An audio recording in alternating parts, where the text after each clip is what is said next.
जय श्री राधे राधे दोस्तों, आप सभी का आपके अपने YouTube चैनल अध्यात्म भक्ति में बहुत बहुत स्वागत है। आइए आज आप सब जानेंगे वर्ष 2025 में माघ मास कृष्ण पक्ष षटतिला एकादशी का व्रत कब धारण किया जा रहा है। तो जानेंगे व्रत के शुभ मुहूर्त के बारे में। पारण कब और किस चीज़ से किया जाएगा, इस दिन क्या करना चाहिए, भगवान को किस वस्तु का भोग लगाना चाहिए। तो आइए जानते हैं इन सभी बातों के बारे में। आप सभी भक्तों को षटतिला एकादशी व्रत की ढेर सारी शुभकामनाएं। आप सभी के जीवन में लक्ष्मी नारायण जी की कृपा से आप सभी को सभी प्रकार के सुख और समृद्धि की प्राप्ति हो। प्रत्येक माह के कृष्ण पक्ष और शुक्ल पक्ष की एकादशी तिथि के दिन एकादशी का व्रत धारण किया जाता है। इसे एकादशी या 11 व्रत के नाम से जाना जाता है। यह व्रत सभी प्रकार के पापों का नाश करने वाला होता है। प्रत्येक एकादशी व्रत का अपना विशेष महत्व माना गया है। इसी प्रकार से माघ मास में पड़ने वाली कृष्ण पक्ष की षटतिला एकादशी व्रत का अपना विशेष महत्व है। जो भी भक्त सच्ची श्रद्धा के साथ, नियम और निष्ठा के साथ इस व्रत को धारण करते हैं, इस व्रत के प्रभाव से तो व्यक्ति के सभी प्रकार के पाप और ताप नष्ट हो जाते हैं। स्वर्ग में आनंददायी सम्मानों से परिपूर्ण ग्रह की प्राप्ति होती है तथा दुर्भाग्य, दीनता और दरिद्रता का नाश होता है। इस दिन विशेष प्रकार से भगवान विष्णु, माता लक्ष्मी और भगवान श्री कृष्ण के पूजन करने का विधान है। षटतिला एकादशी के व्रत में इस दिन विशेष प्रकार से तिल के 6 प्रयोग बतलाए गए हैं। तिलों के जल से स्नान करना, पिसे हुए तिल का उपटन लगाना, तिलों का हवन करना, तिल मिला हुआ जल ग्रहण करना, तिलों का दान करना, तिल से बने हुए मोदक, बर्फी या तिल सकरी आदि का भोजन ग्रहण करना, इन सभी का विशेष महत्व माना गया है।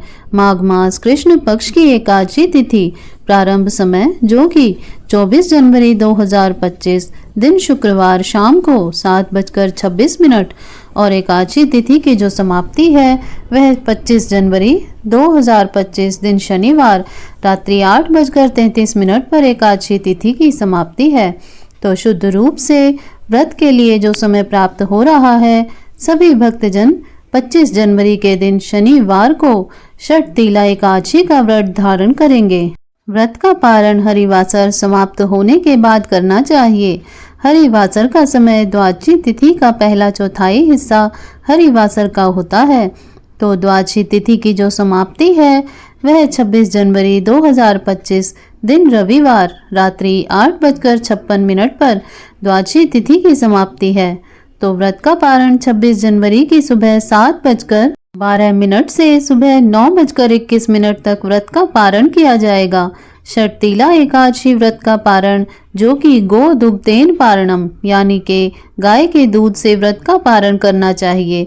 यह संभव ना हो सके तो आप जलिया फल से या तुलसी दल से व्रत का पारण करें। 25 जनवरी को ब्रह्म मुहूर्त का जो समय है वह समय सुबह 5:26 से सुबह 6:19 तक होगा। सूर्य उदय का समय सुबह 6:43 से और सूर्यास्त शाम 5:37 पर होगा। राहु काल का समय 25 जनवरी को सुबह 9:27 से सुबह 10:48 तक होगा और 26 जनवरी को राहु काल का समय शाम 4:16 से शाम 5:38 तक राहु काल का समय होगा। राहु काल के समय के दौरान कोई भी शुभ कार्य या नया कार्य नहीं करना चाहिए। एकादशी तिथि के दिन नक्षत्र जो कि ज्येष्ठा नक्षत्र संपूर्ण दिन रात तक रहेगा। योग जो कि ध्रुव योग होगा अगले दिन सुबह 4:38 तक। उसके बाद व्याघात योग होगा। एकादशी व्रत करने वाले को दशमी के दिन से ही व्रत के नियमों का पालन करना चाहिए। दशमी तिथि के दिन सूर्यास्त होने से पहले ही भोजन ग्रहण कर लेना चाहिए।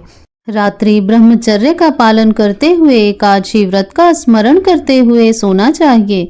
एकादशी की सुबह उठ करके नित्य क्रियाओं से निर्वृत्त हो करके स्नान आदि करके इस दिन तिल के 6 प्रकार के प्रयोग बतलाए गए हैं। तो इन कार्यों को अवश्य ही करना चाहिए। स्नान आदि करके शुद्ध वस्त्र धारण करके भगवान सूर्य नारायण को अर्घ्य प्रदान करना चाहिए और व्रती को व्रत का संकल्प लेना चाहिए। भगवान विष्णु, माता लक्ष्मी, भगवान श्री कृष्ण, माता एकादशी से प्रार्थना करनी चाहिए कि आज मैं षटतीला एकादशी का व्रत धारण करने जा रहा हूँ या धारण करने जा रही हूँ। इस प्रकार से भगवान से प्रार्थना करें, यह व्रत मेरा निर्विघ्न पूर्ण हो, हमें पुण्य फलों की प्राप्ति हो। आपके मन में जो भी इच्छा हो, जो भी कामना हो, वह भगवान से कहना चाहिए। और एकादशी के दिन सुबह और शाम के वक्त पूरे विधि विधान के साथ गंध, पुष्प, धूप, दीप आदि से भगवान का पूजन करना चाहिए। पीला पुष्प अर्पित करना चाहिए। विशेष प्रकार से इस दिन तिल से बने हुए वस्तु का भोग भगवान को लगाना चाहिए और उसे प्रसाद के रूप में भी ग्रहण करना चाहिए। एकादशी के दिन जब भी विष्णु जी को भोग लगाते हैं तो उसमें तुलसी पत्र डालकर ही भगवान को भोग लगाना चाहिए। भोग लगा करके जल से आचमनी करवाएं। मुख शुद्धि के लिए पान, पत्र, सुपारी, लौंग, इलायची के साथ में अर्पित करें। द्रव्य दक्षिणा चढ़ाएं। षटतीला एकादशी व्रत की कथा का श्रवण करें, भगवान की आरती करें।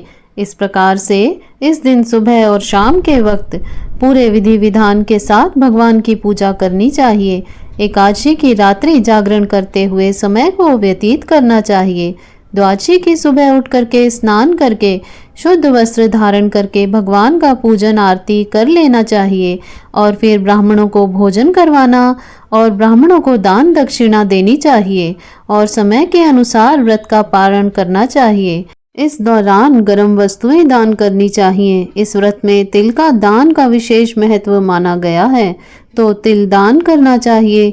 जो भी आपसे बन सके अपनी श्रद्धा के अनुसार, सामर्थ्य के अनुसार अवश्य ही दान पुण्य का कार्य करना चाहिए।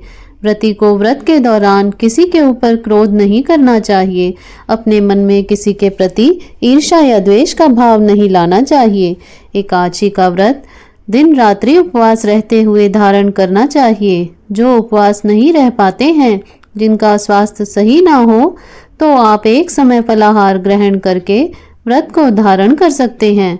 व्रत के दौरान ओम नमो भगवते वासुदेवाय या श्री कृष्ण गोविंद हरे मुरारी आदि मंत्रों का जाप करते रहना चाहिए। इससे भगवान विष्णु अपने भक्तों पर अति प्रसन्न होते हैं और अपनी कृपा प्रदान करते हैं। तो आशा करती हूँ आपको यह जानकारी अच्छी लगी होगी। ऐसे ही ज्ञानवर्धक जानकारियाँ प्राप्त करते रहने के लिए, व्रत पूजा आदि के बारे में जानने के लिए यदि आप चैनल पर पहली बार आए हैं तो चैनल को सब्सक्राइब कर लें ताकि आने वाली वीडियो की नोटिफिकेशन आपको समय से मिलती रहे। वीडियो को लाइक करें, शेयर करें। सुखी रहें, स्वस्थ रहें। जय श्री राधे राधे। धन्यवाद।